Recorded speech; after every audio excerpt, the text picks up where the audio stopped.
그의 주방은 자연입니다. 풀잎이나 열매나 꽃을 그의 손에 닿기만 하면 세상에 없던 요리가 됩니다. 그뿐만이 아니죠. 바위, 이끼, 나뭇가지로 플레이팅을 마치면 그곳이 바로 만찬장이 됩니다. 세상은 그를 방랑식객이라고 부르곤 하죠. 자연요리 연구가 임지호, 그에겐 가장 귀한 것이 바로 밥인데요. 그의 밥상을 사로잡은 들풀이 오늘의 주인공입니다. 들풀 밥상을 지금 만나보시죠.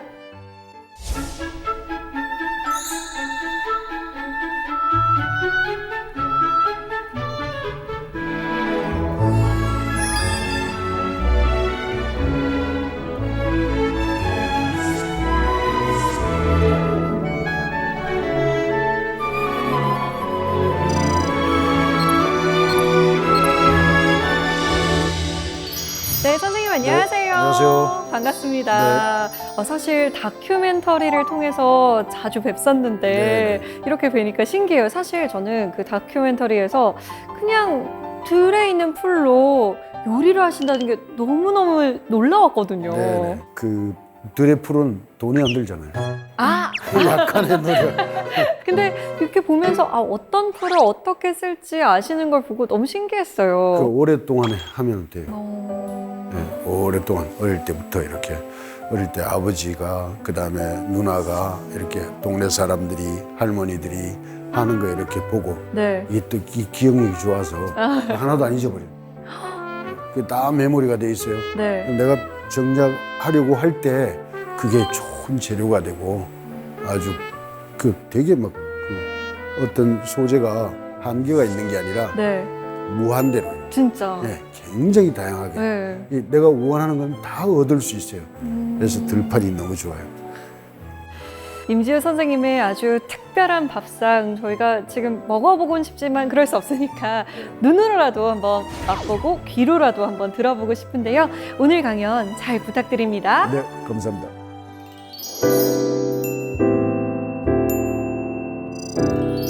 오늘 제가 이제 말씀드릴 것은 이제 요리한 지가 한 4, 50년 됩니다. 이제 그 들풀을 가지고 저는 이제 요리를 하는 사람이다 이래가지고 뭐 자연요리 연구가다 뭐 이러잖아요. 이 들풀이 굉장히 다양한 걸 많이 가지고 있습니다. 디자인적으로, 색상적으로, 향기와 그 꽃 생김. 그래서 이게 하나하나 그 섭생, 그 풀 하나하나 거기에 찾아드는 벌레나 이 새들도 보고 이렇게 보면은 뭐 하나가 소중하지 않은 게 없어. 다 자기가 먹는 걸 먹거든. 주로 새들은 씨앗을 먹는다고 하면 풀은 땅에서 물과 영양분을 섭취하죠. 거기에 벌레들은 뭐예요? 그렇게 섭취한 것을 자기가 땅에서 못 먹으니까 풀에서 취하지. 우리는 이건 먹으면 안 돼, 먹으면 돼, 이건 못 먹는 거 이렇게 분별을 할 게 아니고 어떻게 먹을까라는 것을 생각하고 연구를 하면은 먹지 못하는 게 아무것도 없다는. 그래서 난 보다 많은 사람들과 내가 만드는 이 들풀로 만든 이 요리들을 많은 사람들과 더 광범위하게 나눴으면 좋겠다.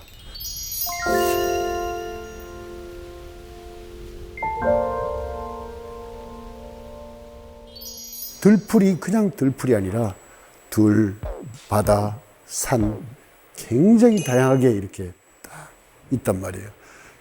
그리고 그 풀들이 우리가 높은 데 사는 사람, 좋아서 사는 사람, 낮은 데 좋아서 사는 사람 마찬가지예요.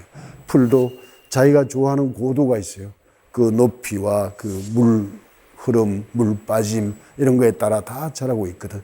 근데 우리는 그것을 우리 몸이 습할 때는 좀 건조한 양명한 곳에서 자라는 풀들을 이용하고 우리가 좀 너무 건조할 때는 또 습기가 많은 데서 자라는 풀들을 먹고 그것을 몸이 아플 때는 치료약으로 쓰고 그냥 평범할 때는 아프지 않게 건강을 지켜주는 이 밥으로 이렇게 했단 말이에요. 뿌리 그러면 우리가 일반적으로 알고 있는 게 뿌리는 우리 인체에 어떤 역할을 하는가? 바로 근골을 튼튼하게 한다.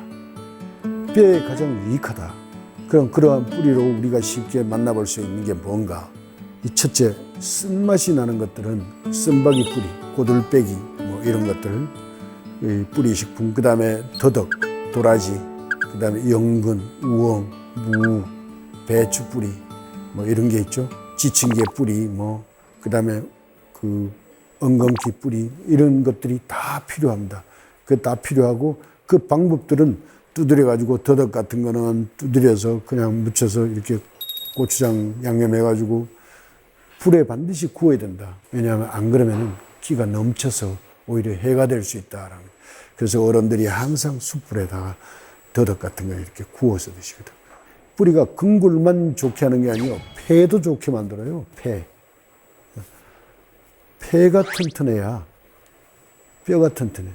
장이 튼튼해야 뼈가 튼튼해.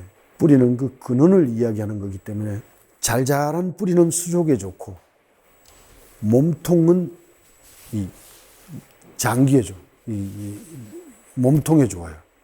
이게 이제 보상의학이지. 잘 자란 뿌리를 버리지 말라. 삶도 마찬가지고 모든 뿌리에 잘 자란 뿌리는 수족에 좋다. 이게 보상의학이에요. 이 잘 자란 뿌리가 하나가 자라기 위해서 위에 햇볕을 보는 잎이 또 가지가 하나 자랍니다. 요게 뿌리가 가지가 요만큼 자라면 뿌리도 요만큼 같이 자라요. 일체. 뿌리와 이 위의 것이 다르지 않다. 우리가 그 잎 그러면 이제 쌈을 싸 먹는단 말이에요. 호박잎도 있지, 우엉잎도 있지, 모위잎도 있지, 이런 쌈을 싸 먹어. 쌈 뭐냐?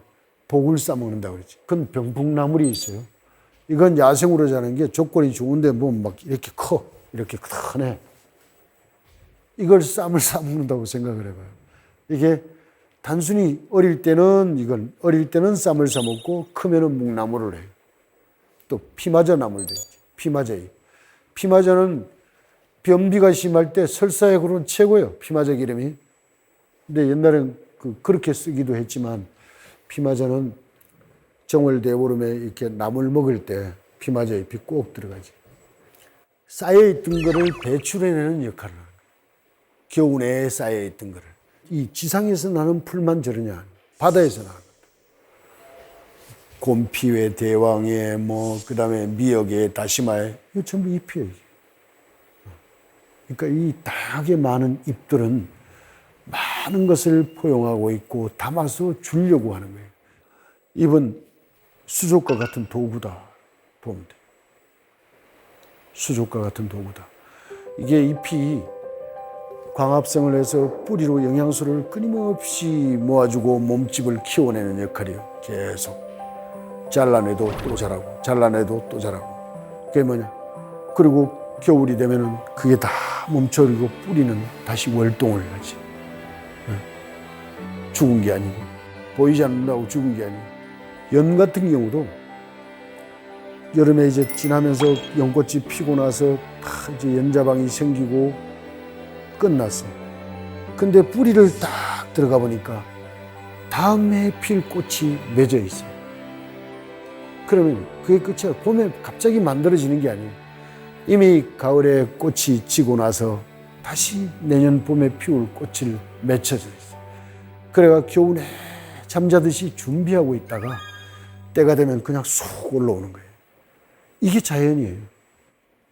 우리가 일반 사람, 젊은 사람들이 나에겐 저런 기회가 오지 않을 것이다 라고 준비를 안 하는 것은 바보다.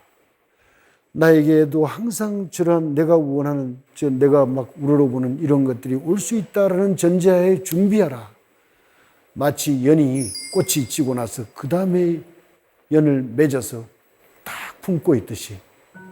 그러면 기회가 안 온다라고 해서 준비를 안 해버리면은 거기가 끝인데 올 것이라는 전제하에 준비하면 안 와도 괜찮다. 전제하에 준비를 하면은 그만큼 성장되어 있다. 이게 잎이 가지고 있는 힘이기도 해요.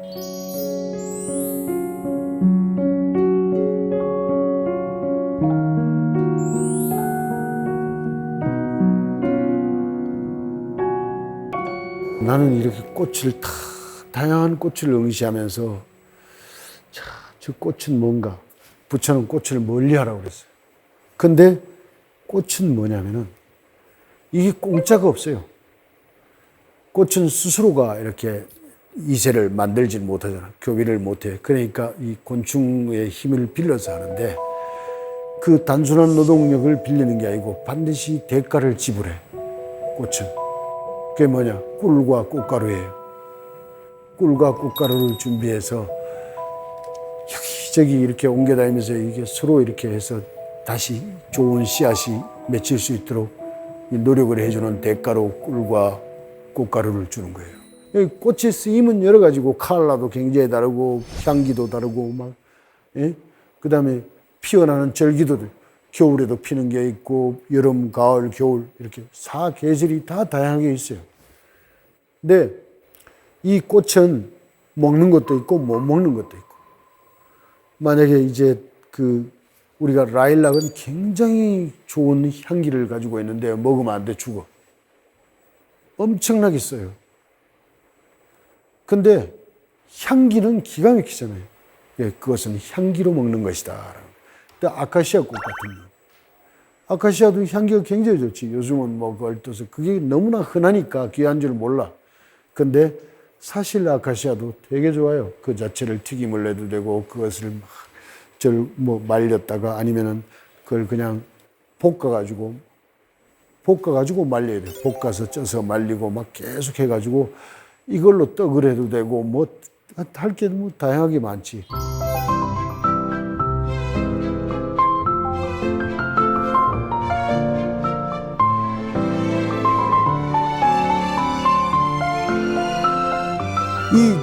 이 자연의 이 들풀은 어떠냐 하면 그 고유의 단맛, 매운맛, 신맛, 짠맛 다 가지고 있어요. 함초 같은 경우도 그렇지. 함초 같은 경우도 항암이라고 해요. 저항력 높여주지.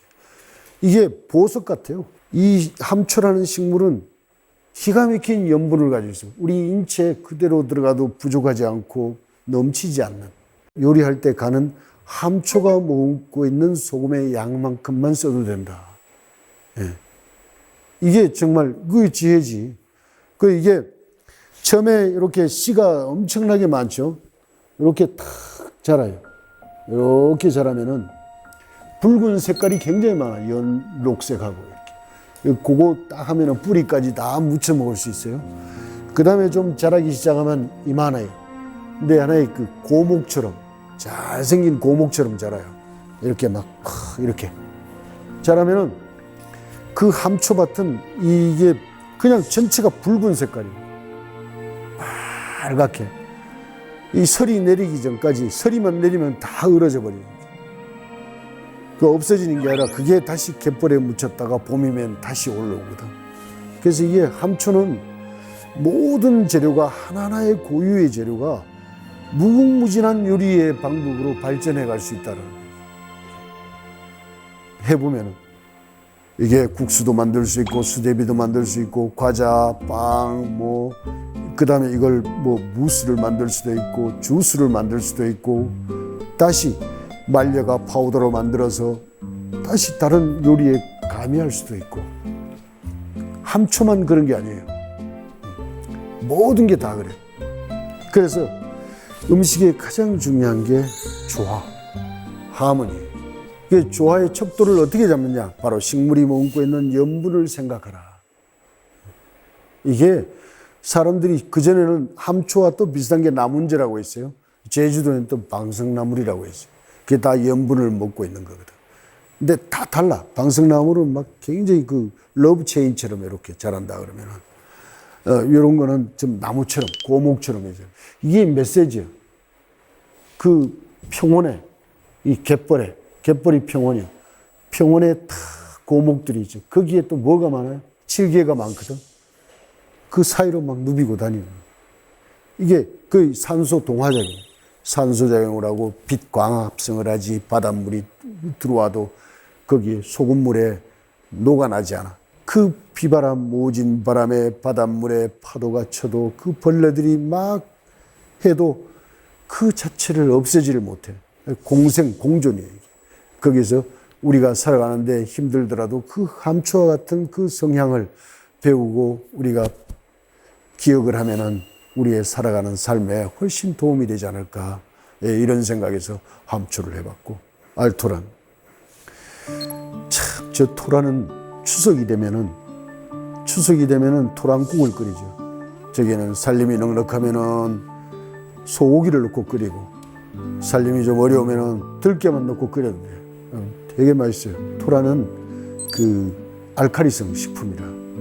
이건 뭐 좋지 않은데 장에 되게 좋고, 저게 독이 있단 말이에요. 독이 있어서 쌀뜨 물에 삶아가지고 껍질 까서 삶아서 이제 그 다음에 그것을 으개가지고 완자를 만들 수도 있고, 보울, 그 다음에 푸딩처럼 만들 수도 있고, 뭐 그걸로 다시 국수 만들고, 뭐 굉장히 다양하게 할 수 있어요. 저 알토란이.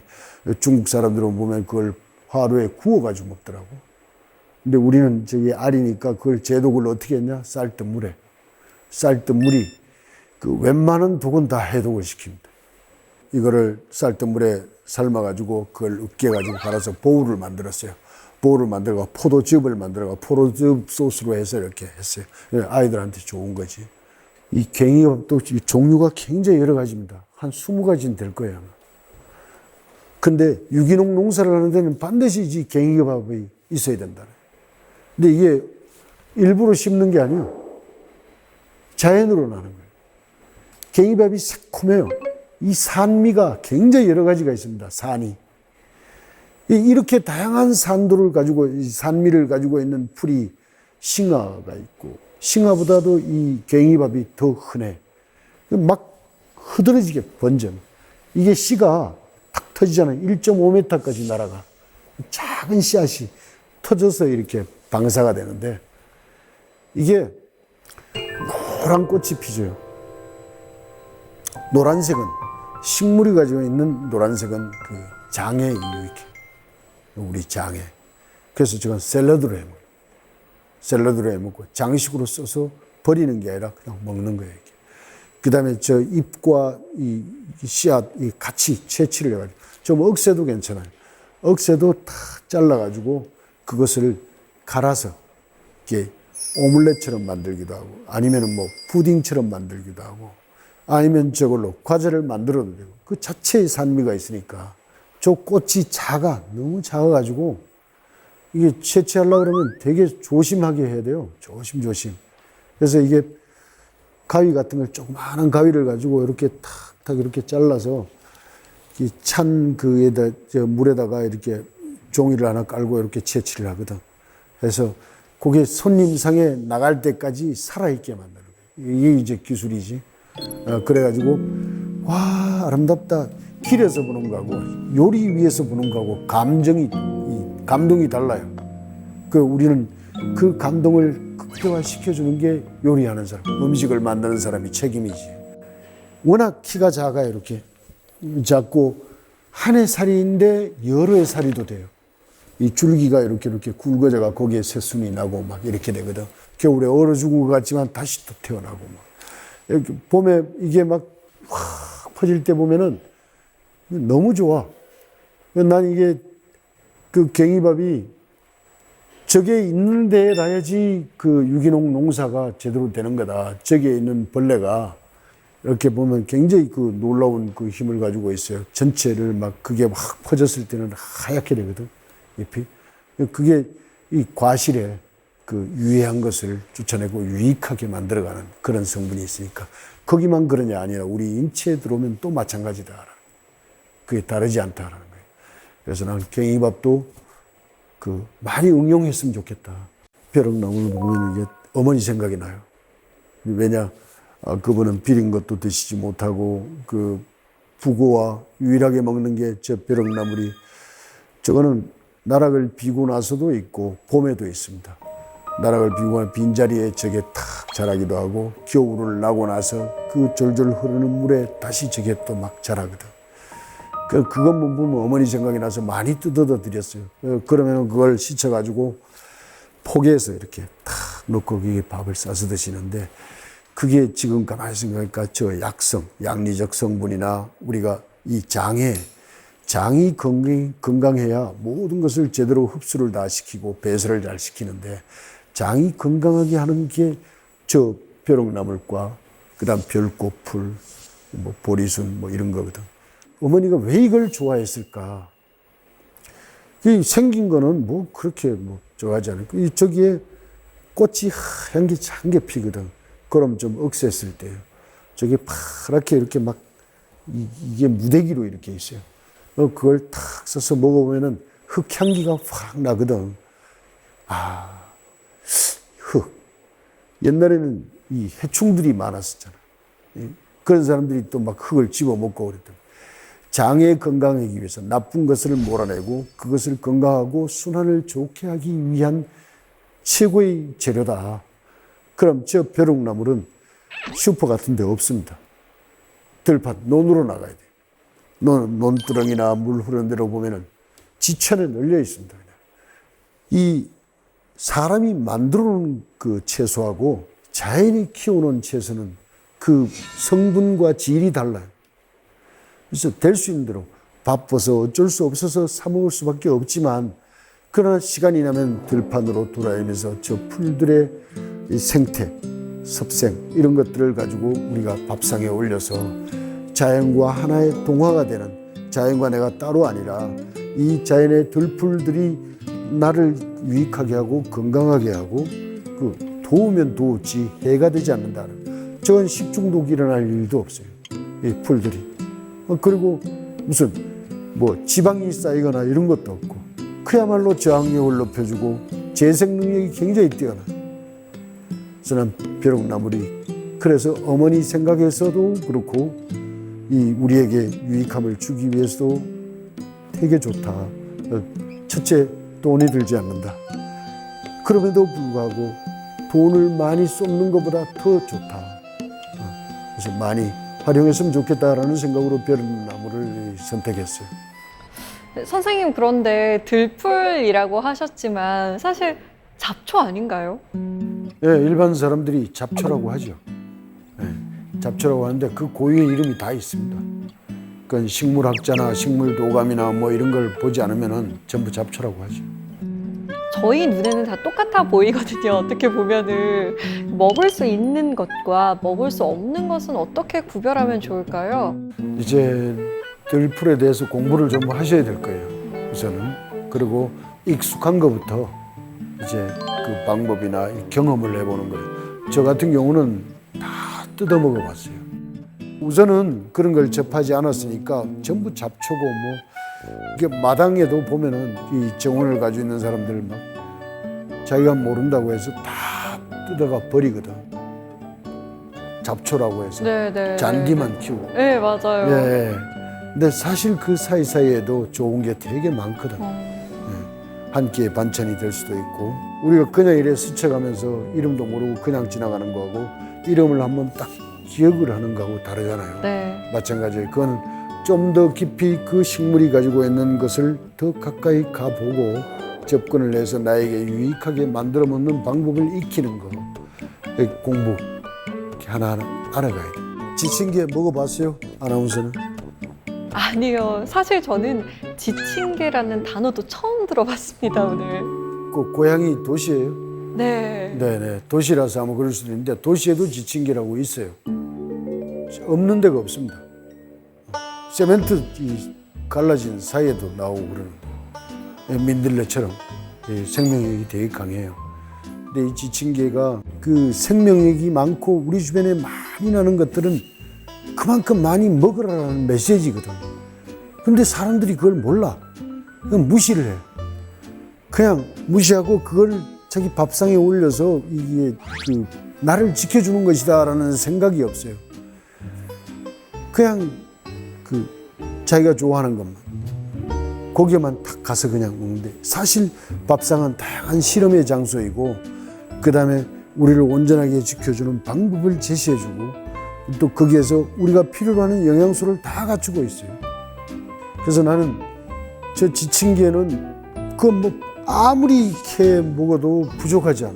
넘쳐나요. 우리 전 국민이 다 먹어도. 엉겅퀴도 마찬가지예요. 엉겅퀴도 굉장히 많은데 서양에서도 해독제로 쓰고 우리나라에서도 마찬가지예요. 엉겅퀴는 가시가 있어서 이제 그냥 나물로 쓰기는 저거하니까 일단 채취를 해가지고 불에다 다 이렇게 태워요. 가시를 다 태운 다음에 다시 삶아가지고 해장국 끓이면 저 기가 막힙니다. 강력한 해독제다. 간의 독을 풀어주는 그런 역할을 하거든. 그래서 저 지층개가 뭐 아무리 그 잡초라고 뽑아내고 막 그냥 약을 뿌리고 그래도 납니다. 수없이 농약을 갖다 뿌리는데 그거 어리석은 거예요. 그걸 상품으로 만들어야지. 그러니까 이게 전에는 익숙하게 왔는데 어려울 때 익숙했던 것은 살림이 풍족해지면은 하찮게 생각해. 그게 자기를 지켜주고 거기까지 올려놓은 줄 몰라. 끌어올려놓은 줄. 근데 어떻게 다 아시는 거예요? 이건 먹어도 되는 건지 안 먹어도 되는 건지. 네네. 저는 어릴 때부터 훈련했습니다. 어릴 때부터요? 예. 살림이 가난해서 그 풀 뜯어서 먹을 수밖에 없는 그런 환경. 그래서 그 훈련이 돼 있고 길들여 돼 있어서 저는 자연스러운데 도시 생활한 사람들은 그렇지 않을 수 있어요. 그런데 왜 이게 필요한가? 바로 이것은 너무나 귀중하고 그 좋은 거를 많이 가지고 있기 때문에 그것을 기회를 놓쳐버립니다. 뭐든지 먹어봐라. 이거를 들풀 막 이런 거를 먹다가 이것을 미국에 가서 푸드아트라는 잡지 회장을 밥해 줄 계기가 됐어요. 가지고 어떻게 했는지 알아요? 그 센트럴파크 있잖아요. 네. 새벽에 주머니 많은 잠바 입고 가가지고 거기 온갖 풀 뜯어다가 주머니에 다 집어넣어. 걸리면 벌금 무니까. 예. 그래가지고 그걸로 디너를 해줬어요. 12명. 들풀 밥상에. 그래 해줬더니 다 공유해. 3개가 다. 이 사람들은 뭐 우리나라의 밀전병처럼 뭐 그것도 비슷하게 그렇게 만들어 먹기도 하고 그걸 튀겨서 먹기도 하고 이러죠. 그러니까 그 사람들을 해줬더니 그 사람들 얘기가 먹고 나서 아무 말이 없는 거예요. 그래서 맛이 없었나? 그러고 말았거든. 네. 그랬더니 불러. 그래가 딱 갔어요. 프랑스 사람인데 노인이에요. 80이 넘은 것 같아요. 근데 그 12명이에요. 그 푸드 아트에 같이 있는 사람, 외교관하고 뭐 다 같이 있으니까. 딱 내가 이제 갔거든요. 갔더니 오늘 프랑스가 2차 대전이 끝나고 최고의 셰프가 있었는데 오늘 그 셰프를 만난 것 같다. 그 다음에 어떤 거는 그것을 능가하는 것도 발견했다. 이렇게 막 극찬을 했어요. 그래가 들풀이 세계에서도 먹히는구만. 그래서 이게 그 아티초크나 뭐 이런 특수 재료들은 비싸가지고 있는 사람들만 먹잖아요. 근데 이 들풀들은 굉장히 험하고 거칠고 막 그렇지만 그것보다도 엄청난 걸 가지고 있습니다. 드러내지 않았다고 해서 없는 게 아니라 찾으면 찾을수록 귀한 것들이 발견이 되는 거예요. 아직 없다라고 하는 것은 아직 발견을 못했을 뿐이야. 없는 게 아니에요. 무궁무진하게 있어요. 그 보고예요. 이 식물은. 시대가 바뀌고 막 바이러스고 뭐고 막 이래가지고 막 이 세계 전체가 혼란스러운데 이 혼란스러운 시대일수록 그러한 것들을 우리 음식에 접목을 시키면은 그것은 모든 게 값을 가지고 있습니다. 값을 가지고 있어서 이 엉겅퀴가 아니면 지층개가 그냥 넝쿨째 끌어다 가지고 푹 고아가지고 그 물만 마셔도 좋다. 우리 물을 너무 많이 안 마셔요. 많이 마시는 게 뭐예요? 커피와 음료수예요. 이게 나쁜 거면 골라가지고 마시는 거예요. 아플 수밖에 없어요. 그래서 이런 것들은 정말 우리가 자연을 이렇게 섬세하게 보면은 다 필요해서 있었구나. 내가 이 소중함을 몰랐구나. 나는 막 봄이 되면 있잖아요. 사계절이 다 그렇지만 봄이 되면 정신이 없어요. 좋아가지고. 이 풀들이 전부 막 이야기를 해, 막. 그리고 향기로, 소리로, 모양으로 막 다 이야기. 뜯어 먹어보면 거기에는 또 감동이 있어요. 풀은. 그냥 겸허하고 겸손하게 자기를 싹 내주는 거예요. 근데 이제 중요한 건 자기를 지키기 위해서 식물이 똑같은 나무에서 계속 잎을 채취하잖아요. 그럼 쓴맛이 자꾸 강해집니다. 그래가 못 먹게 만들어요. 스스로 방어하는 모습이에요. 그러니까 식물이 얼마나 이 화학적 체계가 뛰어나냐 하면은 스스로 방어하는 걸 알아. 그 벌레가 많이 와도. 그냥 다 뜯겨 먹는 게 아니에요. 봐요. 약을 안 쳐도 막 뜯어먹기 시작하잖아요. 그럼 막 전체가 막 앙상한 줄만 있어. 그런데도 안 죽어. 왜? 살아나는 방법을 알아요. 마찬가지예요, 우리도. 우리 뭐 살다가 사회 이렇게 뭐 실패하거나 뭐 그런 막 자살하고 이러잖아요. 풀을 보고 배워라. 들풀. 그 지천에 널려있는 그 풀의 이 섭생과 그들이 가지고 있는 그 성분. 과연 너는 그 나쁜 환경에 처했을 때 그것을 바로 지키려고 하는 것을 만들어냈느냐, 이거. 못 만들어냈다. 이거. 그러니까 그냥 죽을 수밖에 없는 거예요. 이제는 뭐냐. 이제 삶을 포기하는 것이 아니라 삶은 자연에다 맡기고 그냥 감사하고 좋아하고 막 이렇게만 가도 시간이 너무 없다. 그래. 이게 뭐 전부가 이 메시지예요, 다.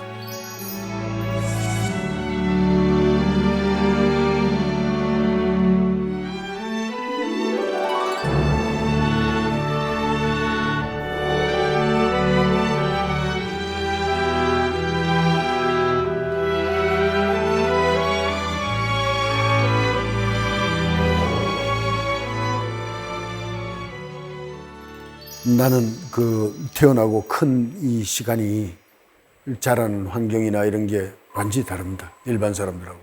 이제 다른데 어머니가 3분 계시지. 나를 낳아준 분은 계속 키우지 못하는 형편이 돼서 미안하고 또 길러준 어머니는 당신 자식이 아니라고 제대로 욕도 제대로 못 해보고 제대로 때려보지도 못했어. 때리면 누가 지 자식이 아니라고 저렇게 구박한다고 그러고 이런 소리를 듣게 했어요. 그게 수물이 돼서 어머니가 딱 돌아가실 때 장이 꼬이는 거예요. 그렇게 죄송하다.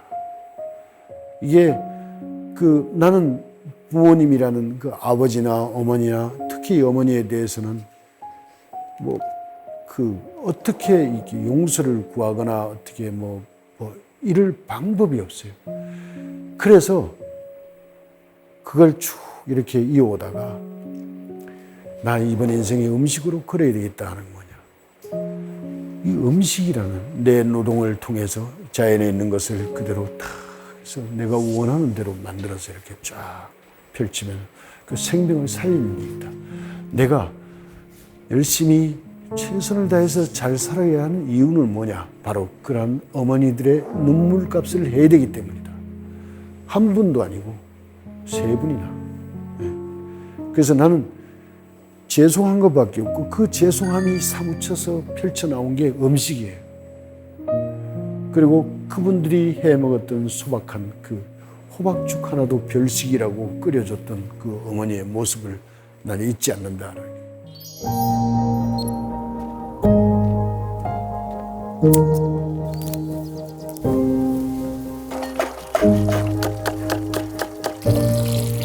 혼자서 나를 낳아 키우던 생모는 교통사고를 당해 돌아가셨다고 그렇게 들었어요.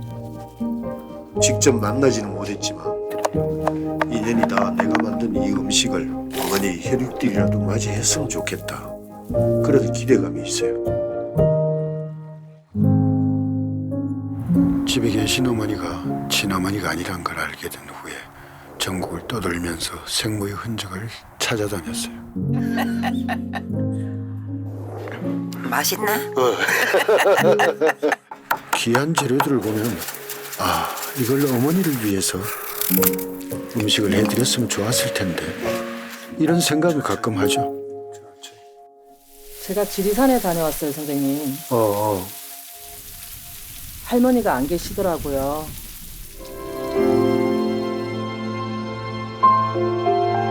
만나겠지. 혹은 나도 모르게 지나갔겠지. 이런 생각들이 계속 반복돼요. 내가 나 자신에게 묻고 싶은 게 너는 어머니를 향한 그리움의 이 여행을 언제 끝낼 수 있을 것인가? 그건 나도 궁금해.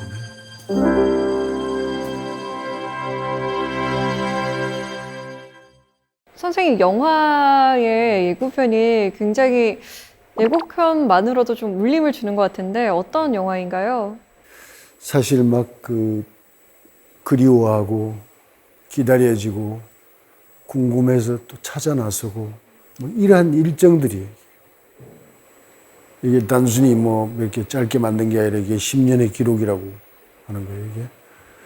예, 내 얘기를 듣고 그것을 계속 기록하다 보니까 이렇게 영화가 만들어졌는데 어머니에 대한 죄송함, 그 다음에 또 내가 전국을 또 돌아다니면서 많은 사람들에게 음식을 했던 부분도 혹시나 어머니를 만날 수 있을까, 어머니 혈육이라도 만나서 내 음식을 드시게 됐을까, 뭐 이러한 기대감, 그게 60년이 걸렸어요.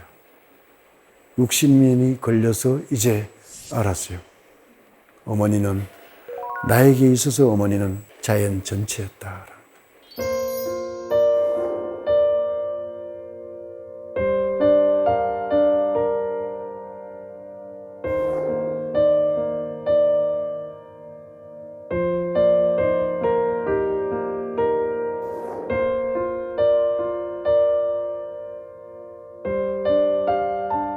그 영화도 선생님의 요리 철학을 느낄 수 있을까요?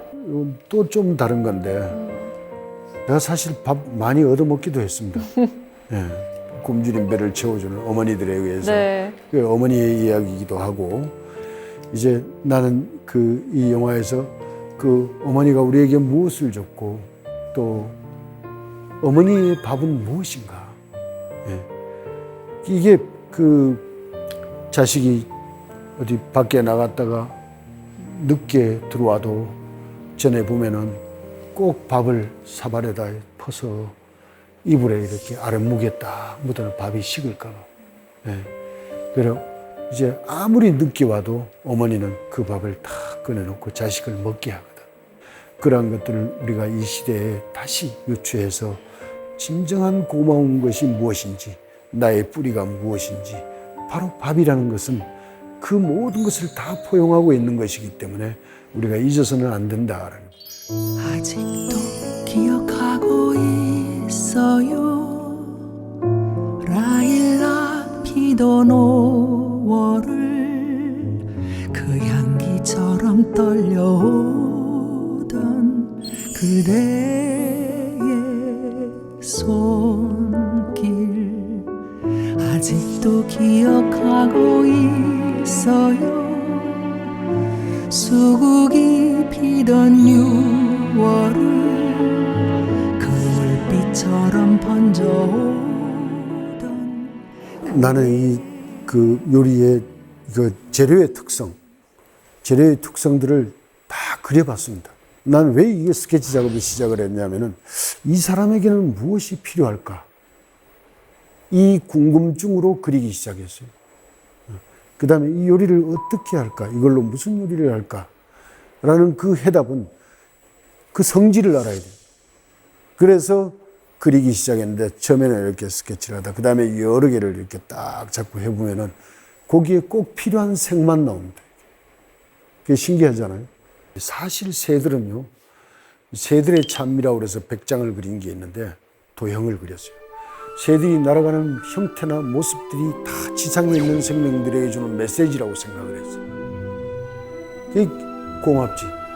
저 멀리서 위험이 닥쳐오면 이들은 형태로서 위험을 알려.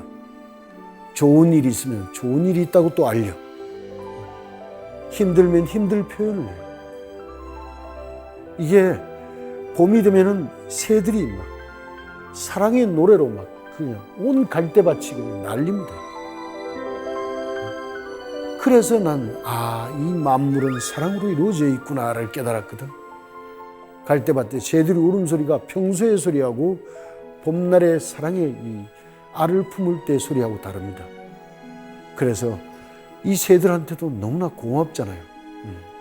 고마워서 사람에게 주는 밥과 똑같이 돌솥밥을 해서 그걸 양념을 해서 다 갖다 놨습니다. 이렇게 새로운 여행을 하는데 이 밥을 먹고 힘을 내시라. 그래서 갖다 놨더니 내가 주기 전에는 안 먹고 그 주위를 돌아다녀. 절대로 거기에 오질 않아. 신기하죠? 그래가지고 딱 가서 나누어주니까 그때 먹기 시작했어요. 삽시간에 다 없어졌어요. 나눔은 모든 생명에게 공유하는 특권이다. 나눔은 사람만이 아니라 짐승이 됐건 곤충이 됐건 다. 그리고 힘들면은 위로도 해주고 이쁘면 이쁘다고 칭찬도 해주고 식물이 됐건 뭐가 됐건 다. 그 칭찬해주고 이뻐해주고 보듬어주고 내가 꽃밥을 줬던 것은 바로 그러한 생명의 높고 낮음이 없고 너 나 분별이 없다. 모든 것이 소중하다. 모든 생명은 애달지 않은 게 없죠. 다 누군가 기다리고 있고 무엇인가 기다리고 있어. 그런데 우리가 조금이나마 힘이 되고 서로가 나눌 수 있다라면 그게 얼마나 좋을까라는 생각. 그것을 행동으로 옮기고 그것을 실천해가는 우리 모두가 되었으면 좋겠다라는 그러한 생각으로 들풀이라는 걸 가지고 그다음에 요리 재료로 쓰임새나 그 쓰는 방법 그런 것들을 가지고 여러분들 앞에 서서 이렇게 얘기했습니다. 감사합니다.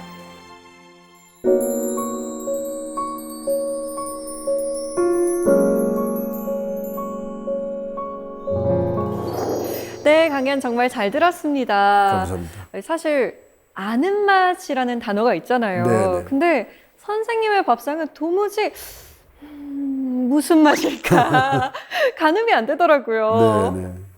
이게 자기 이 눈으로 바라보는 잣대가 또 있잖아요. 네. 확인할 수 없지만 그런데 내가 자연이잖아요.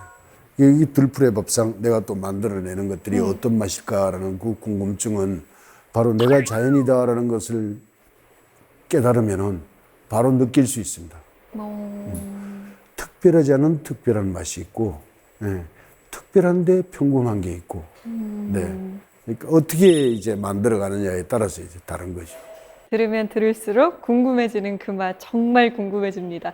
자, 그러면 사색의 공동체 여러분께서 질문을 보내주셨는데 한번 볼게요. 네, 먼저 한지수 씨의 질문입니다. 그림 전시회를 여셨다는 기사를 본 적이 있습니다. 그림과 요리는 어떤 관계가 있나요? 그림 그리실 때도 자연의 음식에서 영감을 받으시는지 궁금합니다. 네, 전시회를 하신 걸로 알고 있는데 네네. 요리와 그림 어떤 관계가 있을까요? 네, 사람들이 처음에 제가 이제 그림을 그린다 그러니까 요리사가 왜 요리를 하지? 그림은 또 뭐냐? 저게 외도 아니냐? 이렇게 얘기하는데 네.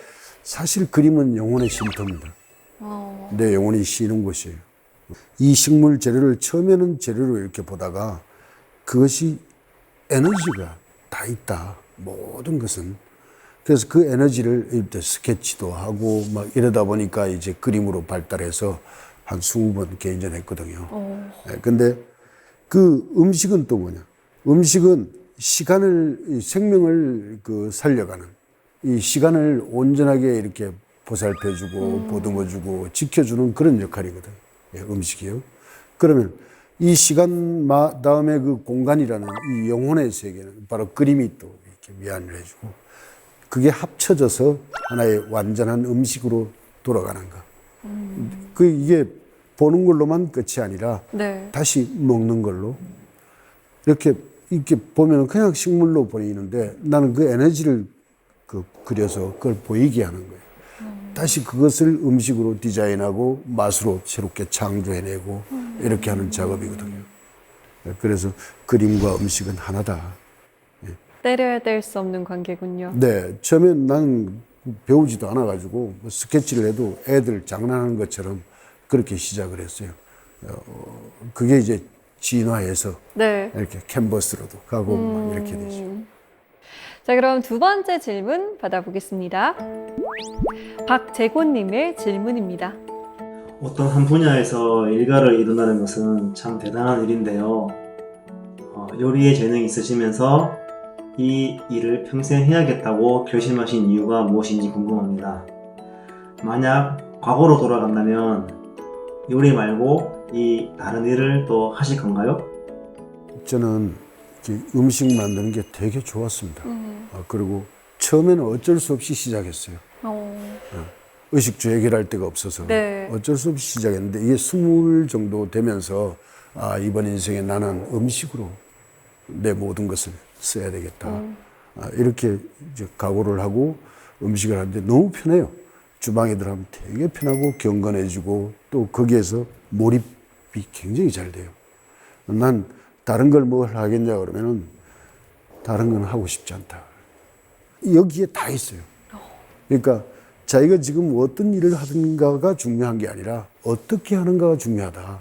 몰입도를 더 이렇게 할수록 집중하면 할수록 거기에서는 보석 같은 것들이 만날 수 있고 끌어낼 수 있고 자기가 가질 수 있고 또 그걸 나눌 수 있고 이 무한한 기회를 주는 몰입을 어떻게 하느냐 자기가 무엇을 하느냐 어떻게 하느냐 이게 이제 그 사람의 가치관을 굉장히 크게 확대시킬 수도 있고 소멸할 수도 있고. 그러면 요리를 다시 선택하실 건가요? 돌아가더라도? 네. 저는 여기에서 그 이상의 세계를 볼 수 있습니다. 단순히 음식이 아니라.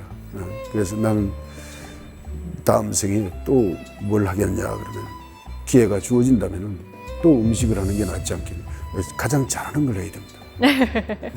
네, 새로운 책과 다큐 영화로 돌아온 새로운 요리 여정 기대해 보겠습니다. 오늘 강연 정말 감사합니다. 네, 감사합니다.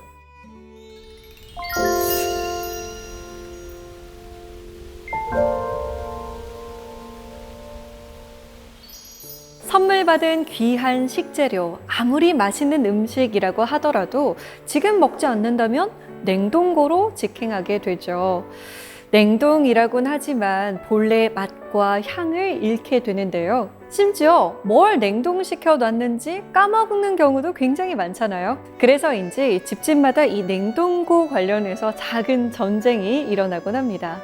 자, 그렇다면 우리의 시선을 냉동고에서 다른 곳으로 돌려보는 건 어떨까요? 바로 신선한 기운을 가득 담고 있는 땅으로 말이죠. 평범한 밥상이 살아나는 기적을 맛볼 수 있지 않을까요? 사색의 공동체 스미다. 저희는 다음 시간에 찾아오겠습니다.